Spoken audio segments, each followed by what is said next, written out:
কুমিরের কাছে শিয়াল তার বাচ্চাদের দিছিল না, এরকম করে আপনারা 31 দফাটারে একটু পরপর বাইর করেন, বাইর করে করে আমাদের দেখান, সেগুলি সব ঠিকই আছে। কিন্তু ঘটনা হইতেছে যে আপনারা কি আসলে এই অবস্থানগুলি পরিষ্কার করতেছেন? এই ধর্ম নিয়া, নারী নিয়া, মানবিক মর্যাদা নিয়া, নাগরিক অধিকার নিয়া, এগুলিকে আপনারা পরিষ্কার করতেছেন? এগুলিকে আপনারা নিজেরা যথেষ্ট পরিষ্কার আছেন? আপনাদেরকে তো দেখি কিছু হইলেই এই কি বলে জানেন, জানাপা জাতীয় নাগরিক পার্টির লোকজনরা আক্রমণ করতে, খালি আপনাকে 17 বছর দেখাইতে। তা আপনারা আরো অন্য কোনো কিছু দেখান, নতুন করে কোনো কিছু নিয়ে আসেন, আমরা আপনি করে একটু ভালো কই, অন্তত কইতে চেষ্টা করি। নাইলে তো আমরা আবার সবই কমু যে আপনাকে বা আয়ের উৎস কি ভাই? এত আরাম করে দেশে বিদেশে যে থাকেন, এত আরাম করে বাদ্যযন্ত্র দিয়ে সেই উচিত কথার সাথে বাদ্য বাজাই।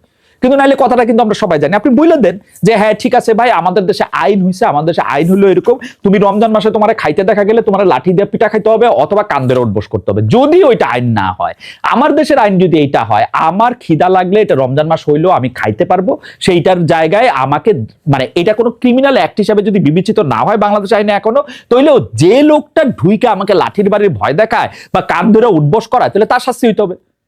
দুইটার একটা তো হইব ভাই, আপনারা ক্লিয়ারলি বলেন। এবং এই যে ক্লিয়ারলি বলতে গিয়া আমরা আরো বেশি করে আরো কনফিউশন তৈরি করেন না।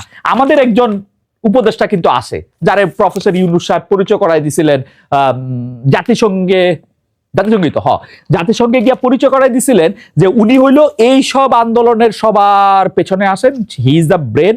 এইটাকে যেটা অনুবাদ করা হয়েছে, অবশ্য তার এই যে তার পিছনে ছিলেন এবং তার অভিধা, সেই অভিধায় আগে অভিহিত করা হয়েছে যে মাস্টার মাইন্ড। উনি অবশ্য পরে অনেকবার বলছেন এই মাস্টার মাইন্ডটা তার সঙ্গে আসলে যায় না, অনেকে মিলে একসঙ্গে করছে। কিন্তু আমরা দেখি যে পেছনকার যে কথা, ব্রেন বা আলাপ আলোচনা, সেটা মাহফুজ আলম সাহেব খুব ভালোই বলেন। উনি সরকারের একজন উপদেষ্টা, উনি একটা কথা বলছেন, বিস্তর লম্বা একটা ফেসবুক স্ট্যাটাস দিচ্ছেন, সেইটা আমি আসলে নানা রকম ভাবে দেখতেছিলাম। এখানে একটা প্রিন্ট আউট নিছি, আবার এই কি বলে জানি এইটা এইখানেও একটু দেখতে চাই আপনাদেরকে। আমি যখন এটা সর্বশেষ দেখলাম সেইটা দেখার জায়গা থেকে, এইটা হচ্ছে শাহবাগে ফেসিবাদ ও শাহবাগীদের কাফারা। এইটা 2.8 হাজার শেয়ার হয়েছে, 31,000 রিয়াকশন দেওয়া হয়েছে এবং অনেকগুলি কমেন্ট পড়ছে। 2.8 হাজার শেয়ার হয়েছে এবং এটা আসলে যতখানি শেয়ার হয়েছে বলে দেখা যেতেছে, তার চেয়ে বেশি এটা অনেক গুরুত্বপূর্ণ। আমি যদি বলি এটা কেন গুরুত্বপূর্ণ, এই ক্ষেত্রে তিনি নানা ধরনের লোকের, বিশেষ করে জামায়াতের কাছ থেকে তিনি খুব ওয়েলকাম পাইতেছেন না। অর্থাৎ জামায়াতের নেতৃবৃন্দের কাছ থেকে তিনি অনেক বেশি ভালোবাসা, এই যে ভালোবাসা বা এই যে মানে কি বলবো, এটা ঠিক হবে মানে এইবারের উচিত কথাটা তো রাত 10টায় হইতেছে, সেজন্য একটু বলি, ভালোবাসা চুমু এগুলি পাচ্ছেন না এবার জামাতের নেতাদের কাছে, বরং উল্টাটা পাইতেছেন। উল্টাটা কেন পাইতেছেন? সেইটার মধ্যে তিনি তার এই লেখা শুরু করছেন এইটা বইলা, দেখি এখনো এটা আছে কিনা, হ্যাঁ এখনো এটা আছে। এই লেখা উনি শুরু করছেন এইটা বইলা, জামায়াত যুদ্ধ অপরাধীর সহযোগী ছিল। এখন যুদ্ধ অপরাধীর সহযোগী ছিল, তারপরে ওইটা অবশ্য তিনি ব্যালেন্স করার জন্য তিনি বলছেন, কিন্তু নাহিদ ইসলাম যেভাবে বলেছেন এই অভ্যুত্থানের মাধ্যমে তারা কাফারা দিয়েছেন। আমিও বলছি জামায়াতের যারা বাংলাদেশপন্থী তারা দেশে রাজনীতি করার অধিকার রাখেন। যাই হোক, এই ক্ষেত্রে জামায়াতের কথা পছন্দ করে নাই। জামায়াত যুদ্ধ অপরাধীর সহযোগী ছিল, এটা জামায়াতের পক্ষে হজম করা, এবং যারা এই সরকারের মধ্যে আসে এবং যারা মনে করে তারা জামায়াত এবং শিবিরের একটা প্রত্যক্ষ সহযোগিতার মধ্যে, সাহায্যের মধ্যে থেকে যারা আসছে, তাদের কাছ থেকে এই বক্তব্য তারা আসলে শুনতে চায় না। তার এই লম্বা ফেসবুক স্ট্যাটাসের মধ্যে তার ফেসবুক স্ট্যাটাসের মধ্যে তার জামাতের বাইরেও অনেক কথা আসে, কিন্তু আমার যেই কথা মাহফুজ আলম সাহেবের পছন্দ হয়েছে সেটা হচ্ছে শাপলা আর শাহবাগের যে একটা বাইনারি, সেই বাইনারির উপরে তিনি উঠতে চাইছেন। তিনি বলছেন যে শাপলা আর শাহবাগের বাইনারিটার আসলে একটা মানুষই খুবই শক্তিশালী করছে। আপনি দেখেন শেখ হাসিনা কিন্তু 2013 সালে খুবই মানে আমি আমার পর্যবেক্ষণ অনুযায়ী তিনি খুবই একটা দুর্বল পাটাতন, একটা মাজুল পাটাতনের উপরে দাঁড়ায়ছিলেন। সেই পাটাতনটা কেন এরকম মাজুল হয়েছিল? পাটাতনটা মাজুল হয়েছিল কারণ হচ্ছে তিনি মানে হাইকোর্টের বা মানে এপিলেট ডিভিশনের অর্ডারটারে, বাংলাদেশের সর্বোচ্চ আদালতের অর্ডারটারে কেমনে জানি এক চিমটি লবণ, একটু গুড় দিয়া কেমনে জানি ঘুটা দিয়ে এটা জানি কি বানায় ফেলছিলেন। তারপরে তিনি অতি অল্প সময়, আমার যতদূর মনে পড়ে 1.5 মিনিট বা 2 মিনিটে তিনি তত্ত্বাবধায়ক সরকার ব্যবস্থা বাতিল করে দিয়েছিলেন। কিন্তু সেই তত্ত্বাবধায়ক সরকার ব্যবস্থা বাতিল, অর্থাৎ নির্বাচনের যে সাধারণ নিয়মটা বা ইয়াটা গড়ে উঠছিল, এটাকে যিনি তিনি বাতিল করে দিলেন, এটা সবাই খুব ভালোভাবে নেয়। তখনই আমরা দেখলাম একটা শাহবাগ সৃষ্টি হইতে। তখনই আমরা একটা দেখলাম একটা শাপলাও সৃষ্টি হইতে তার কিছুদিনের মধ্যে, এবং শাহবাগ এবং শাপলা পরস্পর চিরকালের জন্য একটা মারামারি জড়াজড়িতের মধ্যে লেগে গেল। এবং এইটার জন্য সবচেয়ে বড় সুবিধা হলো কিন্তু শেখ হাসিনারই। উনি শাহবাগ থেকেও মধু খাইলেন, শাপলার থেকেও পাইলেন উপাধি। উপাধিটা কি পাইলেন? শাপলা থেকে তিনি উপাধি পাইলেন যে তিনি হইলেন হচ্ছে কওমি জননী। আমার খুব জানতে ইচ্ছা করে যে শাহবাগে যারা ওরা কওমি জননী উপাধি দিছিল তারা এখন আসলে কই? হেফাজতে ইসলামীর নেতৃত্ব তারা কি যে তাদের বন্ধুদের, তাদের সহকর্মীদের, তাদের সহযোগীদের বিভিন্ন রকমের আমি বলবো আহত নিহত হওয়ার মধ্যে দিয়ে যে তারা এই কওমি জননী উপাধি শেখ হাসিনাকে দিয়েছিলেন, এইটার জন্য কি তারা রিগ্রেট করেন? তারা কি অফিসিয়ালি মাফ চাইছেন? আমি জানি না। কিন্তু এই দেখবেন এই শাহবাগ এর এই শাপলা বা এই শাপলা আর এই শাহবাগের কাজে লাগায় শেখ হাসিনা কিন্তু ওই সময় তার ক্ষমতা, তার মাজুল অবস্থা, তার কাপা কাপা পাটাতনে ঠিক করে আরো 10 বছর ক্ষমতায় ছিল। এখন আবার নতুন করে শাহবাগ আর শাপলা কাউরে দেখাই এটা বলে দেওয়া, তুই শাহবাগী, তুই শাপলা, তুই গোসল কর, তুই খা, তুই মর, এই জাতীয় কথাগুলি, এগুলি কি আসলে ঠিক?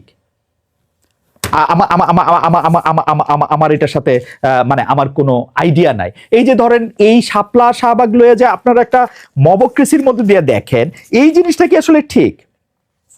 কারণ আমরা কিন্তু এটা দেখছি যে কোনো ঘটনা ঘটতে থাকলে সেইটার মধ্যে কোনো একটা চাপা দেওয়ার জন্য আওয়ামী লীগের ইস্যুর অভাব হইতো না। আওয়ামী লীগ সেই ম্যাজিশিয়ানের মতো আস্তিনের তলা থেকে বিভিন্ন ইস্যু এইখান থেকে এরকম একটা বাইর করতো, পায়রা বাইর হলো মতো, এইখান থেকে একটা কার্ড বাইর হলো মতো এরকম একটা বাইর করতো, এই ম্যাজিশিয়ানের মতো এরকম একটা মিছিল বাইর করতো।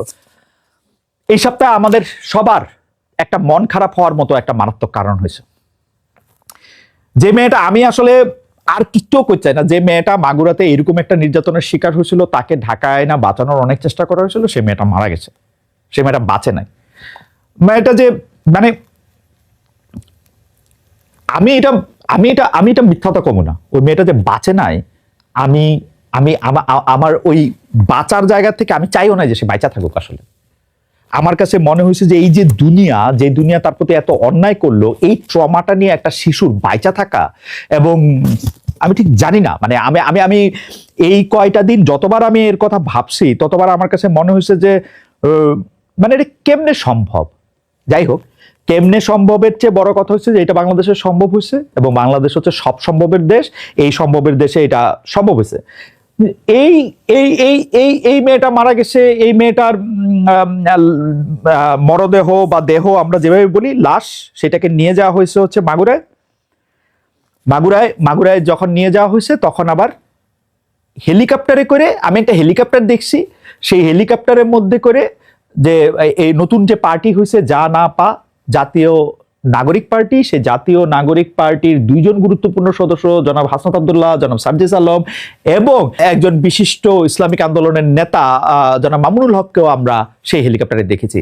কেউ কেউ বলেছেন সেটা সরকারি হেলিকপ্টার ছিল, এবং সরকারি হেলিকপ্টারে করে তারা কেমনে গেলেন এই প্রশ্ন তারা তুলছে।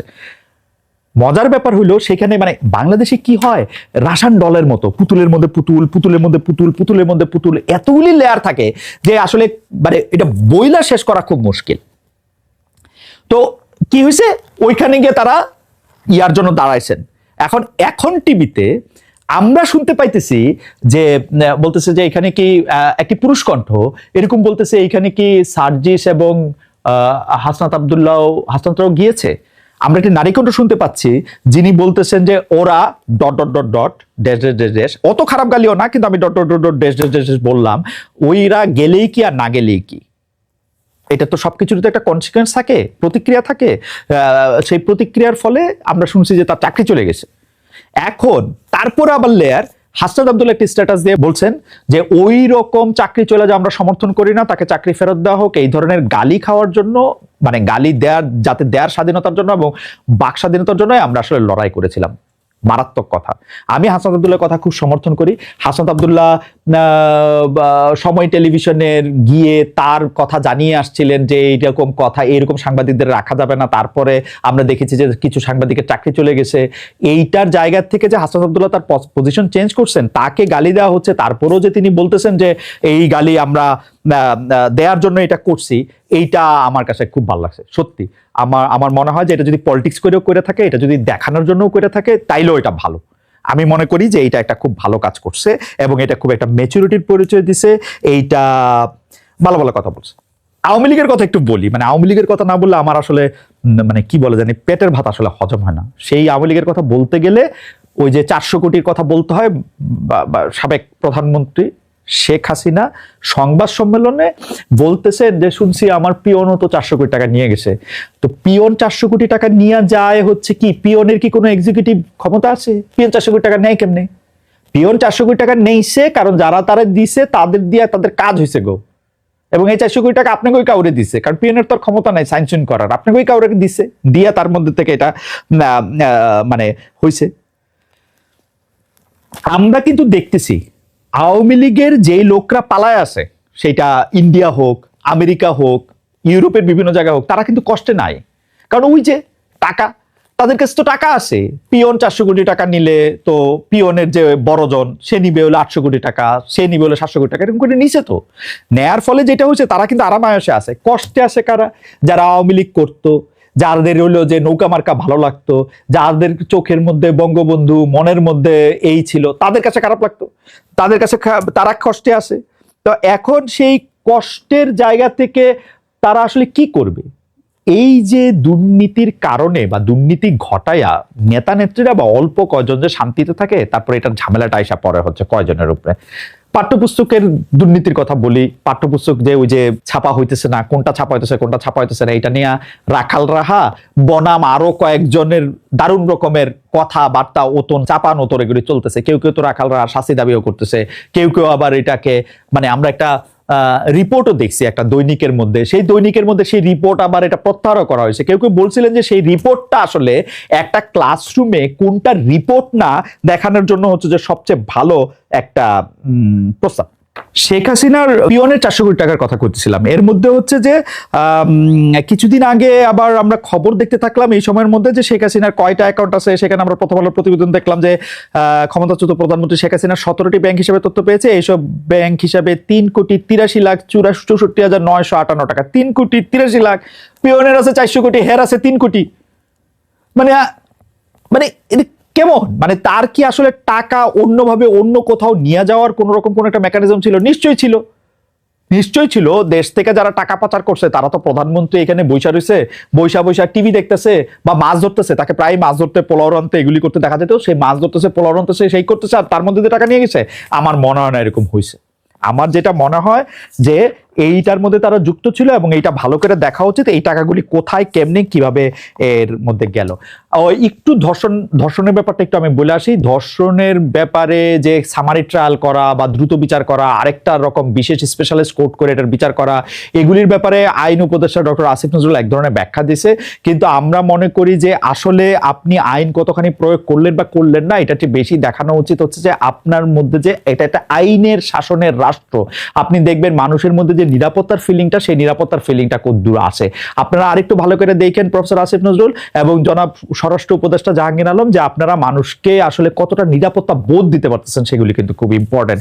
এদিকে নিরাপত্তা বোধের পাশাপাশি আমি একটু আন্তর্জাতিক প্রসঙ্গে আসি। আমার চিরকালের প্রিয় মিস্টার ডোনাল্ড ট্রাম্পের একের পর এক কাজ কর্ম এবং তার বিভিন্ন রকম ঘোষণা, সেটা গাজা হোক, সেটা ইউক্রেন হোক, সেটা জেলেনস্কিকে টেমো জেলেনস্কি বলা হোক, এইটার ক্ষেত্রে কিন্তু তিনি বিপুল বিক্রমে আগায় যাচ্ছেন। টেলিভিশন খুললে যে কোনো কমেডি শো, যে কোনো রকম স্ট্যান্ড আপ শো, যে কোনো রকম শো এখন আর অত বেশি কলকে পাওয়ার আর কোনো জায়গা নাই, কারণ ডোনাল্ড ট্রাম্প তাদের সবাইকে আসলে ছাড়াই গেছেন।